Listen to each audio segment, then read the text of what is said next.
For the last couple of weeks, guys, I've been dipping my toe in some survival exploration games, namely Subnautica and Below Zero, and having a whale of a time with them, as you guys have who've been watching, with base flooding and all that kind of nastiness as we go down in the deep, dark abyss. And during those streams, we started talking about No Man's Sky. I have really horrible memories of it.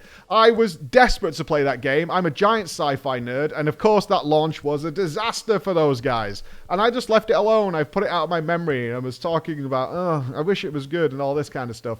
And I remember watching the Internet Historian video, talking about how things have been getting better, but more games had come, and there was more things to be focused on. But somebody was obviously listening. Hello Games reached out to us, and they're like, you should really give it a try. We've got a massive update coming shortly, the 4.0 update, which is going to be on Switch and stuff. There's a link down below for you guys to check. And it's like, we'll sponsor you to take a look at this, but we think you're going to like it. So go ahead and take a look. All right, here we are. Hello, games. I'm going in. I'm not nostalgia-fueled. All that hype that I had at the start is gone. And I'm going to give you my honest first impressions of it. So into the deep dark in the sky we go.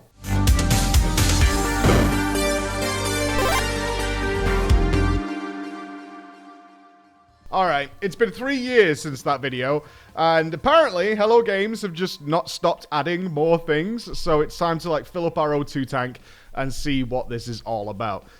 And my first minutes were really surprising. I did the new tutorial, I've crash landed. We've got the kind of cliche thing for a survival game. We've crashed, I've got no memory of who I am, my suit, my equipment is all damaged, and as I look out over the horizon, there's a giant firestorm rolling in, and my life support gauge is going down fast. It was actually stressful. I'm not joking, it was immersive and stressful. I was in a hostile world and needed to do something about it.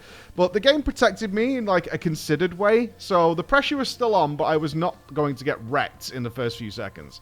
So I stabilized my character, I followed the objectives, and I just got one of the biggest shocks so far. Chris just came and landed alongside me. To say that No Man's Sky has completely embraced multiplayer compared to what I remember of this game at its launch is an understatement. On PC, you can have 32 players playing together really easily, and it's just a treat to have other people around, especially when things start going bad.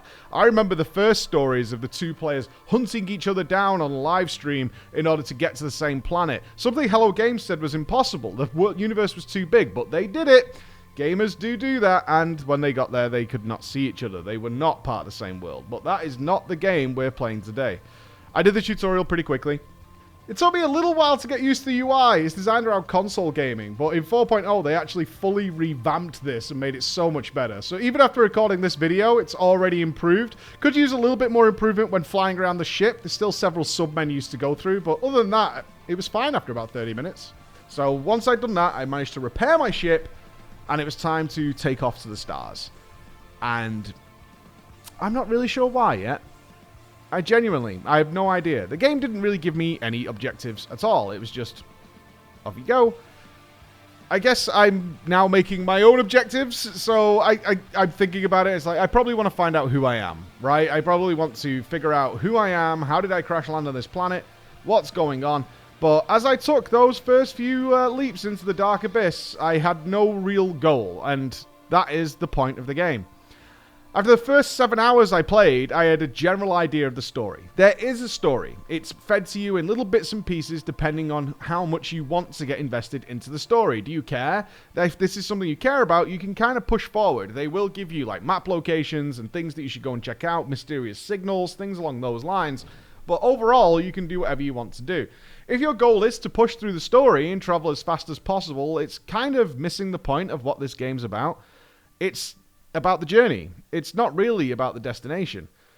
I was talking to people in my stream while we were playing this first little session, and there were players who were telling me they'd spent the first 60 hours of this game on the very first planet. And they were still there. They were still exploring it while making themselves literal millionaires just from the starter planet. But that's not me. As many as you know, I crave a little bit of action. I want to go to warp speed and engage and see what's out there. The game tells me it's added space whales. There are now living spaceships. There's freighter fleets that players can run. There's armadas. There's space pirate events. I want all that. So I'm getting in my ship and I'm going off for fortune and glory, baby. But my first stop was the local space station. There's one of these apparently in every single solar system you go to. I immediately used the new player customization naturally to turn my guy into a honey yellow frogman superhero, which, you know, suits me down to the ground. There were other ships arriving. I really wasn't sure if they were NPC or players, but they turned out to be NPCs, and they were offering me to buy their ship. This is how they do ship sales, so you can upgrade your ship, is you can get to look at them in these bays. There are even salvage ships, which I found later on, a crashed derelict that was really high level, and I could repair it and salvage it, or I could sell it for scrap. But I looked in my pockets and realized I'm giga poor, so I guess I should try and earn some money. Again, another objective, if I should want to do that I created for myself rather than being pushed along where I want to do. There are multiple languages in the game. There's like 4 alien races that I found, and each of them has their own full-on language to learn. Every single NPC of that race that you visit teaches you one word of their respective language. I really liked this at first. The idea, similar to many other games that have systems like this, is that we should start putting sentences together. We should start figuring out what they're talking to us about, especially when we bump into them on other planets and you don't know what these people want, and sometimes they're aggressive towards you. I really did like this at first, but it did quickly get monotonous for me. Every NPC you talk to requires at least 2 dialogue exchanges. You have one where you learn a word, and then a second one where you demonstrate your use of their language to get a gift or some reputation, so that will be better for you later on when you get missions and more money and things like that. The game is so big that each NPC has really limited dialogue. Now, as each NPC only probably has 2 or 3 lines, over the course of the game, that's probably thousands and thousands of lines. But in the moment, it just repeats. So if you get something wrong, like the gift section, you have to redo the same dialogue over and over again and click through it so you can just choose a different option to demonstrate your use of their language. The languages are also huge. I got a bugged NPC that did not register that I'd spoke to him and just kept teaching me words over and over again. I did this for about 10 minutes, and I still didn't learn enough to get a sentence together. After that, the prospect of like learning all 4 languages was a little bit daunting, especially with how long it takes you to talk to each NPC. It's not bad, honestly, in little small doses.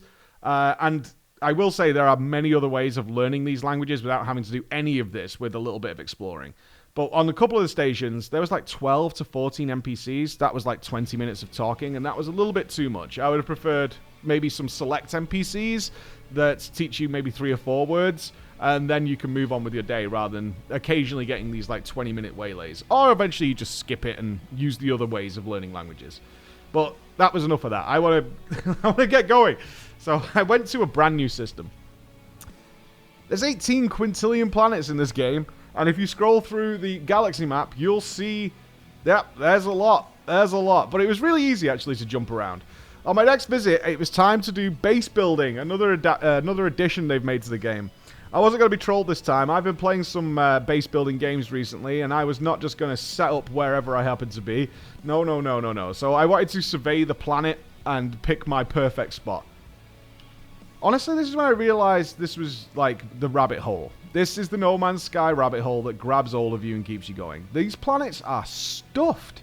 They're absolutely stuffed with content. I barely traveled a minute before I saw like a base camp with an alien who was angry at me because I didn't understand what he was saying. I then flew off in another direction and found a giant downed like Death Star spaceship where I caused a radiation leak, which was really dangerous. I then flew away and saw a camp that had been swarmed and overtaken by alien bugs. I then saw a giant stylish building that turned out to be a huge telephone, and in between that, I'm seeing all these things on my map where I'm digging around, I'm finding buried blueprints. I then found some like weird relics that would give me like a couple of 100,000 credits and serve as my money for the next 3 systems. It was busy, really busy. And now I understood why some players had stayed on a single planet rather than explore this vast universe. Eventually though, I picked my spot and I started the base building. It's voxel tech, so it was really obvious how to do it. And it got sense, and I did it just in time, actually.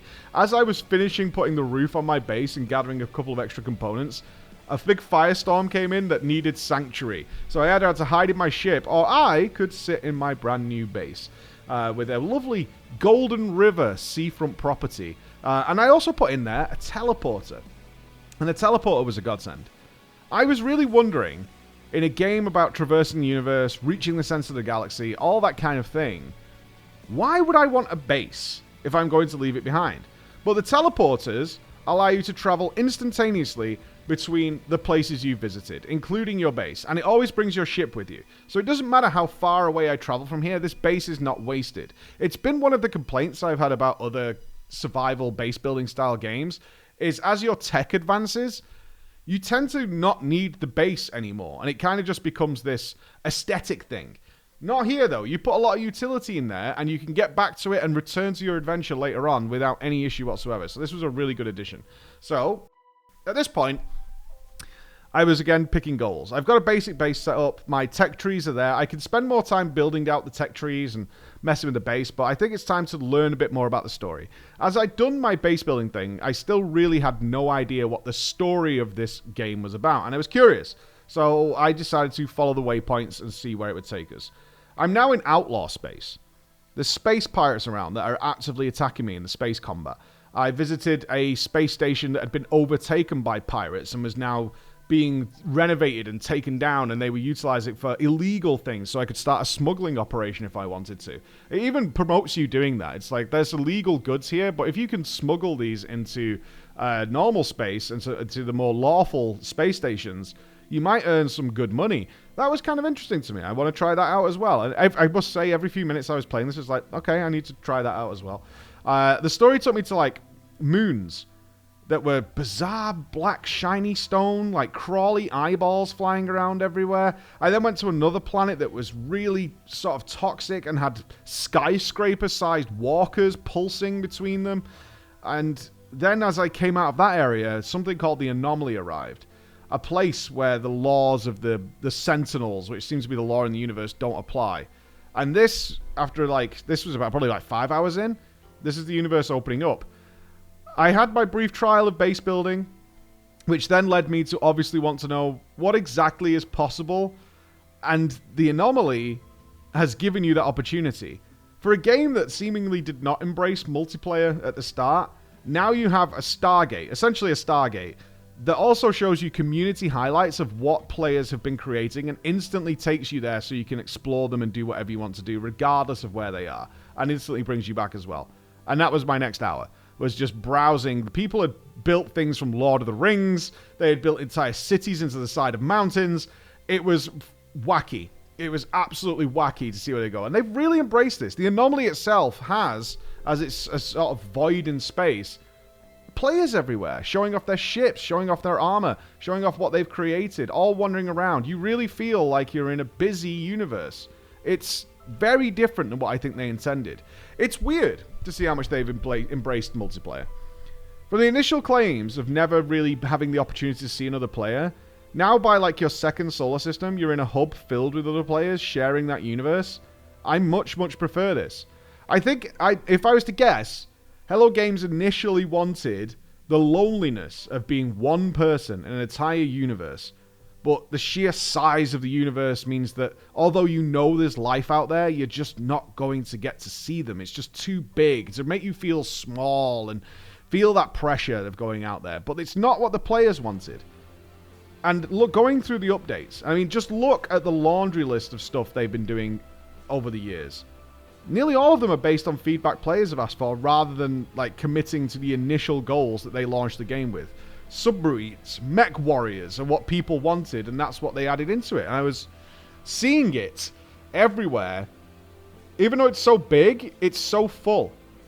I do recommend this. I do absolutely recommend this. And I want to thank No Man's Sky for giving me the push to check it out, because I was certainly one of the guys that was like, I'm never touching that game. So thank you for that, and I think this is a great experience, especially if you're looking for something where you can drop in, drop out, and do whatever the hell you want, because there really is very little limitation left in this. There you have it, Hello Games. You've done well. You've done really well. Surprisingly well. Everywhere I went, I had a new thing that I wanted to throw my time at. I would say it's a little slow-paced for me for a stream game. I play nearly 99% of my games on stream, because I have a family outside of it that I throw my time at. But it's clear this was, for me, would be my couch game.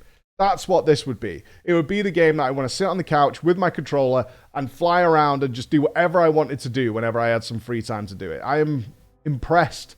Really impressed. They have constantly, for free, kept updating this game, and they've really focused on just giving the players what they've asked for. They want to go diving beneath the ocean and build a submarine base. All right, there you go. We want to be able to quickly move around and stuff. All right, here you go. We want to experience all the other players' activities. Here we go. We want a fleet. Here you go. We want an armada. Here you go. We want to become smugglers and pirates. Here you go.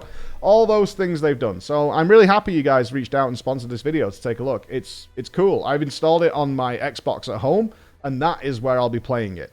That's when I'm going to drop in and do some stuff, and it really doesn't matter what the objective is. I totally get it. It makes sense. So there's a link again down below. Really happy. Really genuinely happy with what they've crafted here. There is an entire galaxy to explore, and still, after, I think I put 16 hours in now, I couldn't care less about reaching the end. I really couldn't care less. So if it's something that interests you guys, check it out. And thanks again, Hello Games. I appreciate you giving us this time and giving a prompt to go back and revise those old memories. See you again, guys. Bye-bye.